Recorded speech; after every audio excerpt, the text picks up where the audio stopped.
बताई। एगो तू ही बड़ू रानी, हम दिल से कहतानी, गलत फहमी बात है कि दूगो रखले बानी।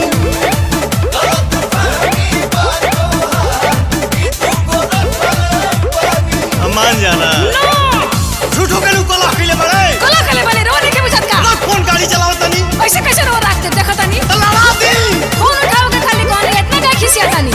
कबो बीजी या कबो बंद बताओ ता काहे। अरे बैटरी डिस्चार्ज हो गई रहे। अच्छा हमरा मेरे डिस्चार्ज